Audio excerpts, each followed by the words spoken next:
Aprovecho para primero saludarlos. Buenas tardes a todos. Agradezco a Loprenar por esta invitación. También aprovecho para felicitarlos por la iniciativa. Me parece muy importante que unan sectores de la academia, del empresariado, de la dirigencia sindical, en esta iniciativa de tratar de trabajar juntos para tratar de poner un coto al fenómeno del narcotráfico. Me parece una muy buena iniciativa, así que los felicito. Y bueno, yo voy a tratar de explicar un poco dónde estamos parados en Argentina hoy y cómo salimos de esta crisis.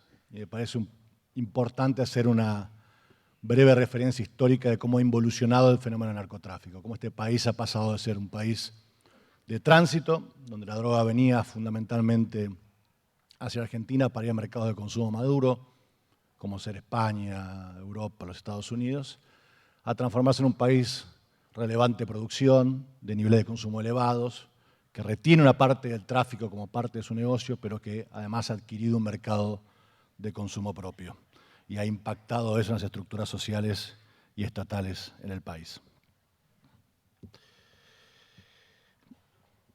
Vamos a ver la evolución de la Ley 23.737, la Ley de Estupefacientes, a lo largo del tiempo. Ustedes ven una línea roja que se cruza en el año 2008-2009. Eso es porque en ese año se dejaron de reportar datos agregados a nivel nacional, con lo cual lo que hay a la derecha son delitos denunciados solamente en la provincia de Buenos Aires, que cuentan aproximadamente por un 40% de los delitos totales del país. O sea, es que si uno parte de los 15.000 delitos al año que se denunciaban a principios de los 2000 a los más de 30.000, 40.000 solamente en la provincia de Buenos Aires, y uno extrapola eso a nivel nacional, podemos ver cómo ha crecido geométricamente esta problemática. El Cedronar en el año 2010 hizo un estudio donde censó todas las causas de estupefacientes y llegó a la conclusión que más o menos se repartían un 70% de causas eran de tráfico y un 30% de causas eran de temas que tenían que ver con tenencia para el consumo, consumo personal y demás, que también es otro de los grandes debates que siempre se da en la materia, si es que no desviamos demasiados recursos a temas que son poco útiles y operativos. El segundo dato elocuente de esta década es el aumento del decomiso. En la década pasada, el aumento del decomiso aumentó un 800% en el nivel de país. O sea, es un nivel geométrico de crecimiento. Ahí también, como ven, en el año 2010 hay una baja, de vuelta se dejan de reportar datos estadísticos. Y marco esto una y otra vez porque parte del panel anterior hizo mucho hincapié en la necesidad de tomar decisiones de políticas públicas en función de estadísticas reales, sistemáticas y creíbles en el tiempo. Y en esta materia, como muchas otras en los últimos años, hemos ido perdiendo estadísticas serias en la materia, con lo cual es difícil tomar decisiones. Sin embargo, los datos que tenemos son bastante elocuentes en el mismo sentido, que es un crecimiento geométrico, ya vamos a ver, de distintas facetas. La tercera cuestión importante es el crecimiento en el decomiso de laboratorios. Estos son datos de Naciones Unidas, informes 2010, 2011, 2012, promedios de laboratorios decomisados. Fuera de los 3 países productores, o sea, fuera de Colombia, Bolivia y Perú, los 3 países productores de Sudamérica, somos el país donde más se decomisan laboratorios de producción por año. Esto me ha tocado vivirlo a mí como jefe de Policía Metropolitana. He hecho operativos con 6 laboratorios conjuntos, 3 en la Ciudad de Buenos Aires, 3 en el conurbano. Uno operaba acá en Parque Patricios, a 20 cuadras de acá. Entonces, esa foto que arranqué la presentación es eso, es un laboratorio, en ese caso uno en el Gran Buenos Aires, y marca esta faz productiva, como los narcos empiezan a sentirse a sus anchas y empiezan a elaborar la última etapa de elaboración de la cocaína. También hubo de drogas de síntesis, menos cantidad, pero hubo, acá en territorio nacional. Y esto es un problema porque también marca el nivel de penetración del crimen organizado. El otro gran fenómeno de los últimos años y que se viene incrementando de manera significativa es el aumento del consumo. ¿Por qué es importante esto? Primero por el daño a la salud, al sistema de salud, al futuro de nuestros hijos, o sea, la hipoteca que estamos generando en la generación que viene. Pero segunda cuestión, porque cambió la naturaleza del negocio. Este dejó de ser un negocio solamente logístico, donde los narcos controlaban fronteras, rutas, puertos para dirigir la droga a otros países. Hoy es un negocio de consumo masivo. Los narcos pelean por el control del territorio y se matan para ver quién lo maneja. Y esto es el fenómeno que vemos en las grandes megaciudades de Argentina. Niveles de violencia inusitados. Argentina históricamente tuvo tasa de homicidios bajas regionales. Junto con Uruguay, junto con Chile, tenemos parámetros de seguridad mejores, sobre todo en términos de delito violento. Hoy empezamos a tener un fenómeno diferente, un aumento en la violencia del delito y con tasas de homicidios endémicas que vamos a explicar a continuación. ¿Por qué pasó esto? ¿Cuál es la conjunción de factores que incidieron en esto? Primero tenemos fronteras muy endebles. Eso que ven ustedes ahí es Aguas Blancas en Salta, al norte de Orán. Y la foto de esas barcazas que ustedes ven ahí está sacada desde el puente internacional. O sea, hasta la vista de todas las autoridades, de todas las personas que pasan por ahí. Y esas barcazas llevan cualquier tipo de material contrabandeado, drogas, armas, vestimenta, lo que a ustedes se les ocurra. Y un poco grafica la debilidad que tiene el Estado para contener una frontera caliente, crítica, que es extremadamente larga. Yo a veces les explico a mis alumnos en la universidad que Salta es más grande que Italia. A veces perdimos contexto de la dificultad y la complejidad del territorio para poder controlarlo. Y la verdad que el territorio ahí está fuera de control. Y eso es parte de la explicación del fenómeno. No toda la droga entra por tierra y por los ríos, también entra por aire. Lo que ven ahí es una avioneta que chocó con 3 helicópteros de gendarmería. No son valijas los que hay abajo, son kilos de cocaína. Que es también la falta de realización de nuestro espacio aéreo, la falta de mecanismos de contención, las más de 1000 pistas clandestinas que hay detectadas en el norte del país, muchas de ellas operativas regularmente. Y eso también explica por qué este fenómeno viene incrementando y por qué los narcos han visto a la Argentina como un lugar de desarrollo de sus operaciones criminales. Un siguiente eje que es fundamental y que Daniel me inspiró en alguna charla que hemos compartido y que creo que él va a profundizar mucho más que yo, porque sabe mucho más que yo en este tema, pero creo que es crucial, es entender que hay un trasfondo de causas sociales y de desigualdad y de un esquema que también hace más proclive este fenómeno y que además hace que se enraice económicamente en muchos sectores de la población. Tenemos alrededor de un 27% de nivel de pobreza, 37% de empleo informal, 1,5 millones de jóvenes que no estudian ni trabajan, o sea que la población objetivo de los narcos, a quienes quieren cooptar, a quienes quieren joder la vida, tenemos un problema de exclusión y de falta de oportunidades muy marcados, y mucha gente que vive en lugares marginados, sin necesidades básicas fundamentales satisfechas, con lo cual generamos un contexto de exclusión que hace que este desarrollo sea más fácil, que sea más operativo para estas redes criminales extender su influencia. El tercer factor, a lo largo de la década, 15 años, hemos visto la presencia de narcos relevantes de la región operando en el país. Y esto también es otro indicador de que se mueven a sus anchas criminales de reputación internacional. Este es Mi Sangre, es un narco colombiano. Uno que tuvo mucha repercusión estas últimas semanas, que antes no conocíamos bien, es Chapo Guzmán. Siendo jefe de Policía Metropolitana, me llegaron pedidos de captura con los distintos alias porque él estuvo viviendo en 2 oportunidades en Argentina. El Chapo Guzmán es el Pablo Escobar Gaviria moderno. Tiene un negocio que exporta a Estados Unidos y Europa $8.000 millones al año. Sí, $8.000 millones al año solamente en drogas. Además tiene otros negocios asociados. Llegó a construir un ascensor transversal abajo de la frontera americana para llevar droga y traer dinero de vuelta. Es un hombre sumamente complejo que estuvo viviendo en Argentina y marca nuestra permeabilidad. Voy a marcar el siguiente caso que me tocó como diputado nacional. Duque Ceballos fue asesinado en Unicenter a las 2 de la tarde. Era un narco colombiano del cartel de la Cordillera, uno de los resultados de la destrucción del cartel de Cali y de Medellín. Este era un emergente de ese fenómeno. Lo mataron a las 2 de la tarde en Unicenter. Hizo un pedido de informes como diputado nacional en ese momento. Esta persona vivía en un country importante de Gran Buenos Aires. Tenía pedido de captura internacional de España, de Colombia y de los Estados Unidos, y había egresado del país 8 veces con su pasaporte formal. Entonces, son todos como epifenómenos que nos van marcando nuestra debilidad intrínseca. Cuando escribimos el libro con Sergio Bernstein, tomamos 8 casos reales de la Argentina y vemos cómo estos tipos empiezan a moverse a sus anchas, traen sus negocios de distribución, traen su negocio de producción, y si se enquistan y se manejan a sus anchas, el problema va a tender a agravarse, no a mejorar. El otro caso es Alexandra Mendorf. Este es un lavador reconocido, tanto en México como en Colombia, detenido también en Argentina, venía de Tahití, se lo detuvo 7 años después de que estaba viviendo en Argentina también.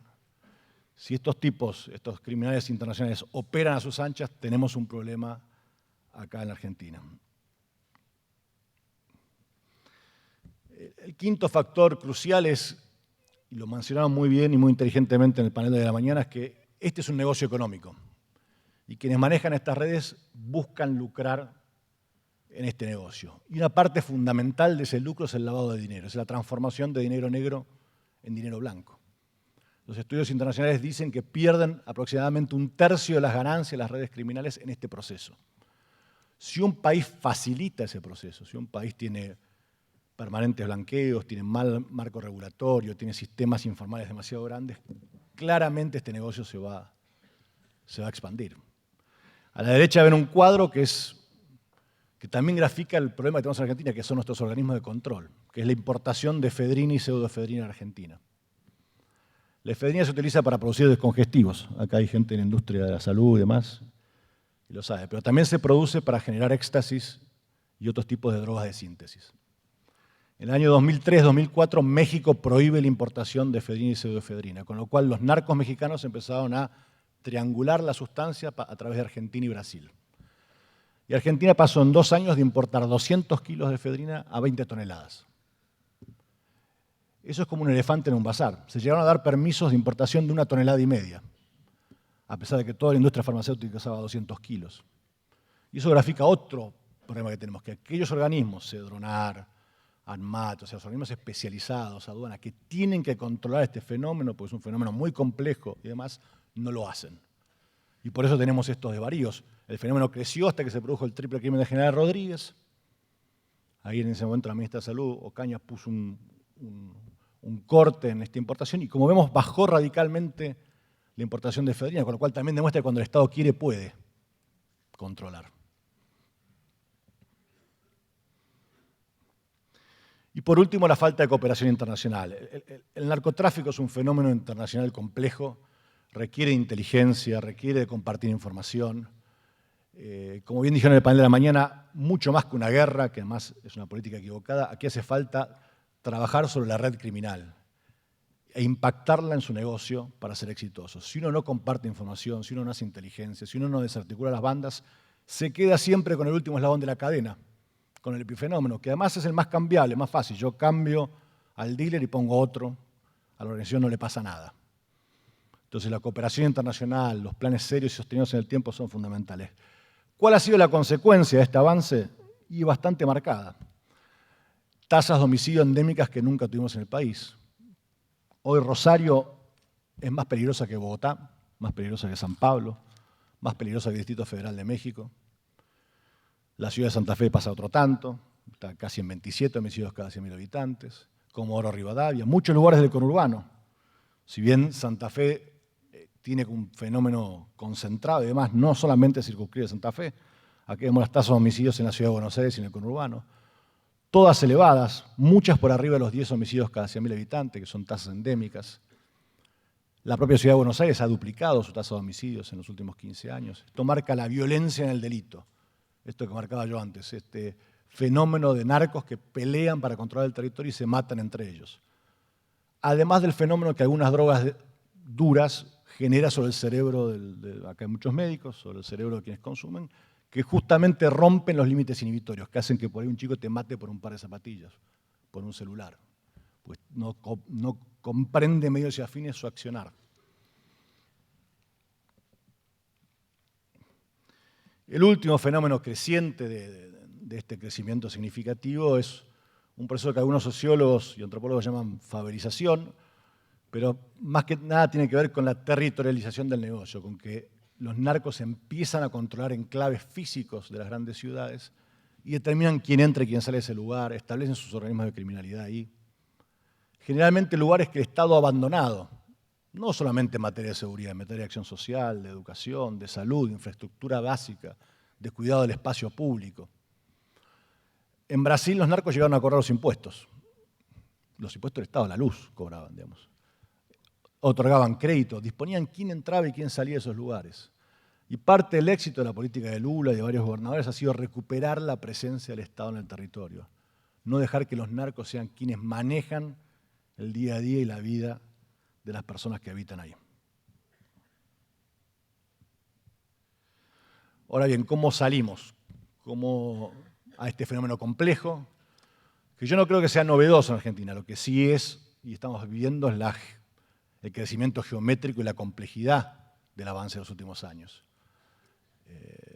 Pero esto requiere de un abordaje que sea integral, que sea serio, que sea multidisciplinario y que sea sostenido en el tiempo si queremos mitigar y reducir el impacto de este fenómeno antes que sea tarde.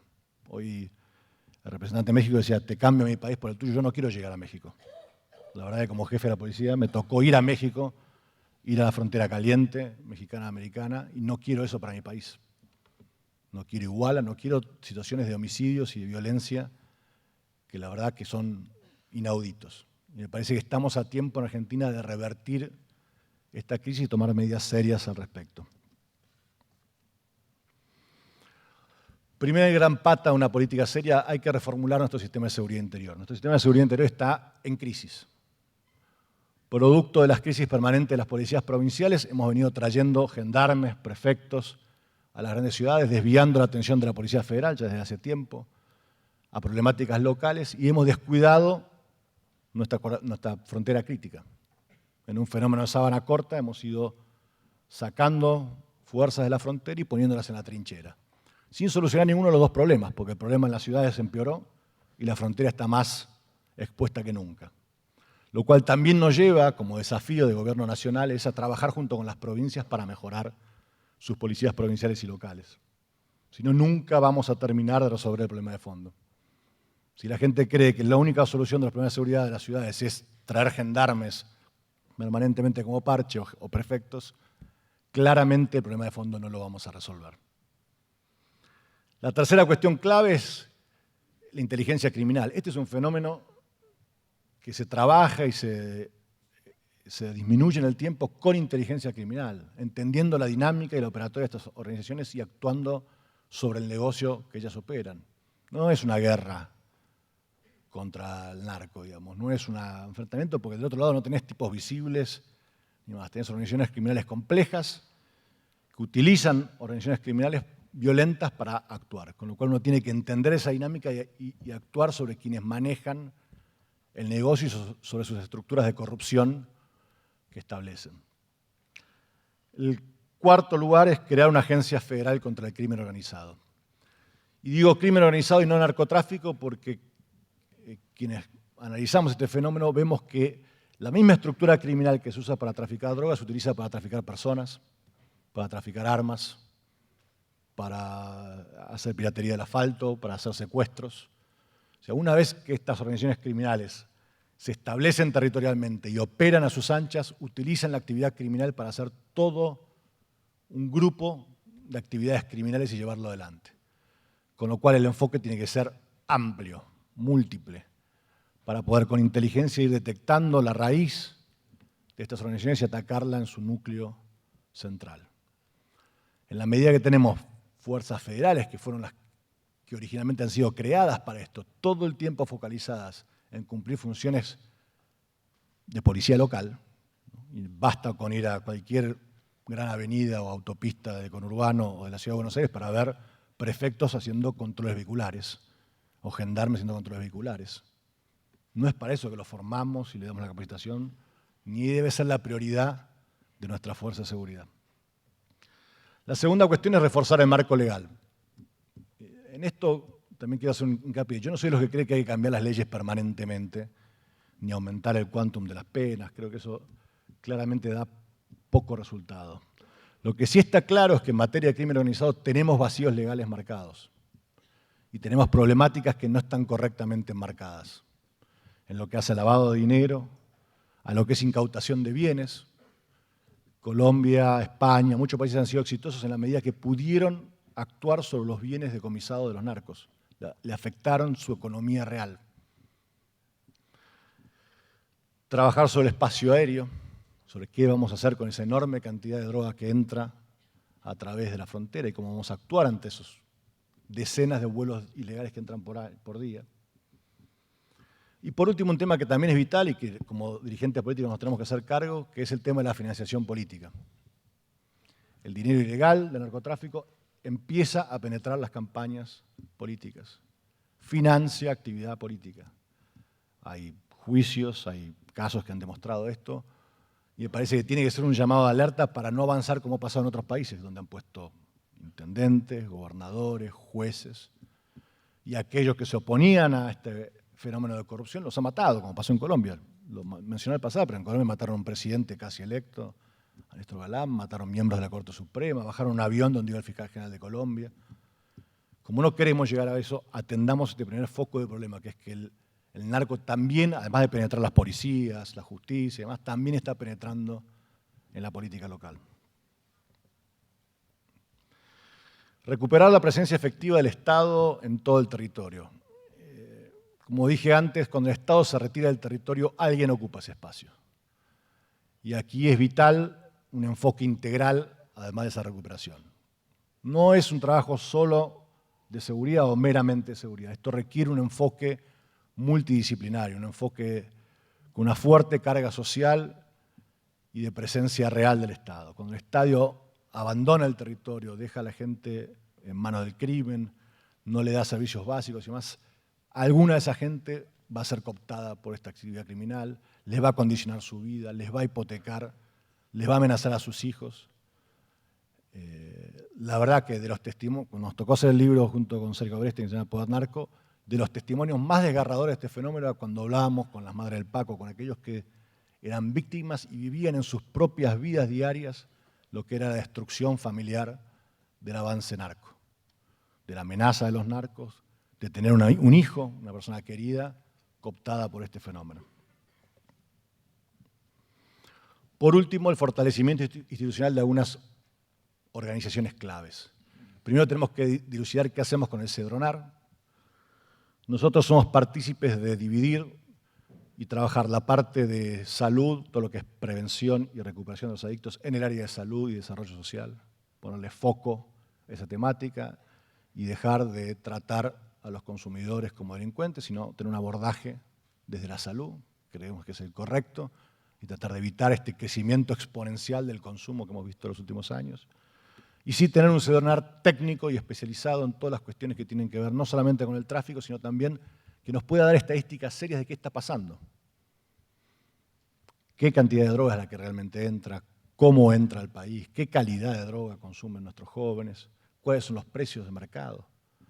Todos instrumentos e indicadores que nos permiten visualizar y ver cómo ha crecido el fenómeno en los últimos años. Trabajar fuertemente en el Registro Nacional de Precursores Químicos. Argentina tiene una gran amenaza, además, que es que las drogas en el mundo están pasando de ser drogas de origen natural a drogas de síntesis.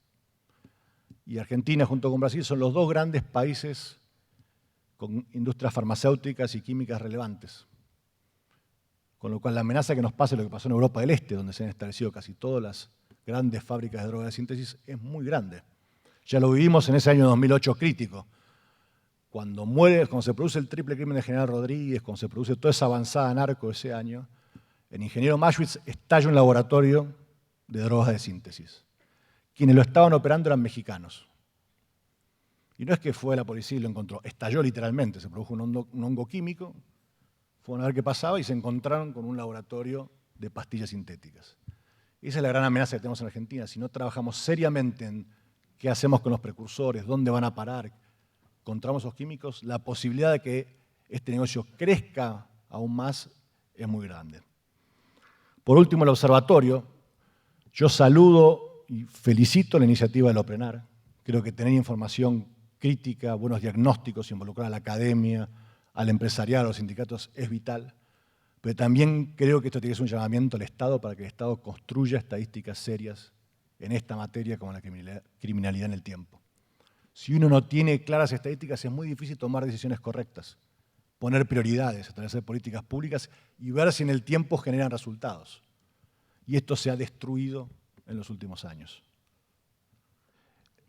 ¿Qué podemos hacer nosotros? ¿Qué pueden hacer ustedes? ¿Qué puede hacer la sociedad civil al respecto? Primero, trabajar a nivel individual sobre el fenómeno de las drogas. Yo tengo hijas adolescentes, y la verdad que hoy hay mucha desinformación. Lo que los especialistas de salud llaman el umbral de riesgo ha bajado. El consumo aumenta porque hay más droga disponible, más barata, pero entre otras cosas porque nuestros hijos no tienen la percepción del riesgo acerca del consumo que teníamos nosotros.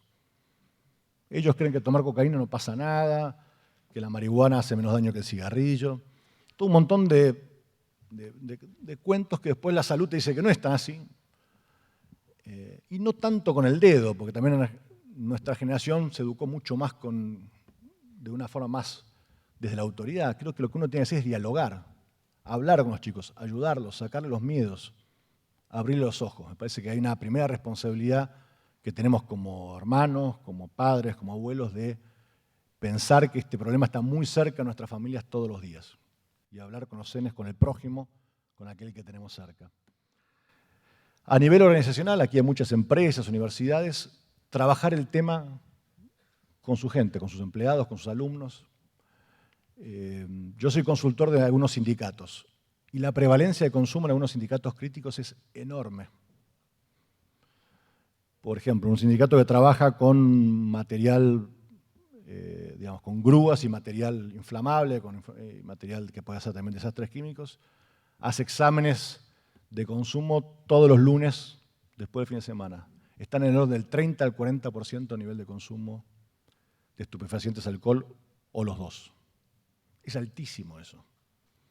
Con lo cual me parece que también una responsabilidad, como se habla muchas veces, responsabilidad social de la empresa, en las universidades, de hablar el tema, de tratarlo, no como un tabú, sino de dar información y tratar de ayudar a aquellos que necesitan ayuda. Y la última cuestión, que es la que estamos haciendo acá y que creo que es muy importante, es poner el tema en agenda. En Argentina el problema del narcotráfico y del consumo de drogas estuvo invisibilizado por muchos años. Hubo una tendencia a disminuir la relevancia del tema, a decir, no, esto es un problema de afuera, impuestos, no sé qué. Creo que la propia realidad y la voz de algunas personas, como el Papa, como distintas organizaciones civiles que han asumido una iniciativa en este tema, ha permitido que el tema hoy se discuta y se hable abiertamente. Y creo que eso es muy importante. Organizaciones como esta y los partidos políticos que tenemos que asumir nuestra responsabilidad, tenemos que poner este tema como agenda fundamental para el próximo gobierno. Argentina está a tiempo de revertir este fenómeno. Por supuesto que va a llevar muchos años, por supuesto que se va a mitigar el problema. Este problema nunca desaparece, porque el crimen organizado hay en todos países y siempre tiene incidencia. Lo que no tenemos que permitir es que avance a estadios siguientes, donde se transforme en una verdadera amenaza contra el Estado y contra el ciudadano, afectando su vida, sus bienes, el futuro de nuestro país. Muchas gracias.